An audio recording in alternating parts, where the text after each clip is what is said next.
एक बार लक्ष्मण जी ने तीर्थ यात्रा जाने के लिए श्री राम जी से प्रार्थना करने लगे। श्री राम जी ने यात्रा करने के लिए आज्ञा देने के बाद श्री राम जी मुस्कुराने लगे। लक्ष्मण जी ने कहा, भगवान, दास से कौन सी त्रुटि हो गई जिसके कारण आप मुस्कुरा रहे हैं? श्री राम जी ने कहा, लक्ष्मण, समय आने पर खुद ही आप समझ जाएंगे। लक्ष्मण जी तीर्थ यात्रा जाने के लिए तैयारी करने लगे। गुरुदेव श्री वशिष्ठ जी ने यात्रा का मुहूर्त श्रावण शुक्ल पक्ष पंचमी का निकाला। मुहूर्त के अनुसार सूर्योदय के पहले प्रस्थान करना था। लक्ष्मण जी को तैयारी करते करते रात्रि के 2 बज गए। लक्ष्मण जी सोचने लगे, आज प्रातः 5 बजे यात्रा करनी है। यदि अब विश्राम करूंगा तो विलंब होगा। अब ब्रह्म मुहूर्त भी होने वाला है, अतः पहले जाकर श्री सरयू जी का स्नान कर ले। ऐसा निश्चय करके स्नान करने के लिए लक्ष्मण जी सरयू के किनारे पधारे। वहां बहुत प्रकाश हो रहा था। राजघाट पर हजारों राजा महाराजा स्नान कर रहे थे और संध्या करके आकाश मार्ग से चले जा रहे थे। लक्ष्मण जी सोचने लगे, कोई रामनवमी का पर्व नहीं, कोई उत्सव विशेष नहीं, फिर इस ब्रह्म बेला में इतनी भीड़ कैसे इकट्ठा हो गई?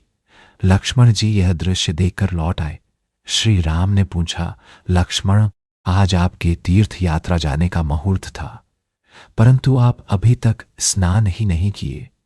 लक्ष्मण जी ने कहा, भगवान, आज मैंने एक आश्चर्यमय घटना सरयू जी के किनारे देखा और राम जी को सारी घटना सुना दी। श्री राम ने कहा, लक्ष्मण, आपने उन लोगों से पूछा नहीं कि आप कौन हैं, कहां से पधारे हैं? लक्ष्मण जी ने कहा, भगवान, यह तो दास से बड़ी भूल हो गई। मैं संकोचवश कुछ भी नहीं पूछ सका क्योंकि वहां हजारों लोग स्नान कर रहे थे। आज मैं पुनः जाऊंगा और सबसे परिचय पूछूंगा। लक्ष्मण जी पुनः गए। देखते हैं कल की तरह हजारों लोग स्नान कर रहे हैं, लेकिन कोई किसी से बोलता नहीं है। लक्ष्मण जी हाथ जोड़कर प्रणाम करते हुए बोले, भगवान, आप लोगों का परिचय जानना चाहता हूं। हजारों राजाओं ने कहा, हम लोग काशी गया, जगन्नाथ, बद्रीनाथ, केदारनाथ, श्रीरंगम, रामेश्वरम और द्वारिकापुरी आदि 68 और 99 देवथाल का रूप, करोड़ तीर्थ देवताओं का रूप धारण करके यहां नित्य प्रति श्री अयोध्या का दर्शन एवं सरयू जी का स्नान। इसके बाद लक्ष्मण जी महिलाओं के घाट पर गए और उन्होंने उन माताओं को प्रणाम करते पूछा।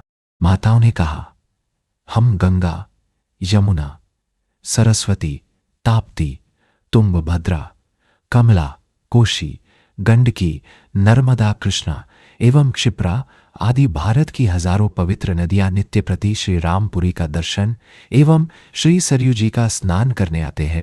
उसी समय एक विकराल काला पुरुष आकाश मार्ग से आया और श्री सरयू जी की धारा में गिरा।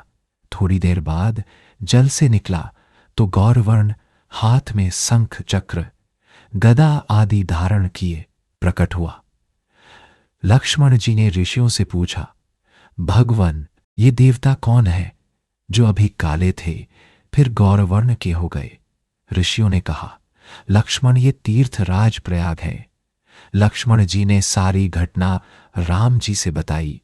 श्री राम जी ने कहा, भैया लक्ष्मण, इस पुरी के दर्शन एवं स्नान हेतु 68 करोड़ तीर्थ अयोध्या में आते हैं और आप अयोध्या छोड़कर अन्य तीर्थों का दर्शन करने जा रहे थे।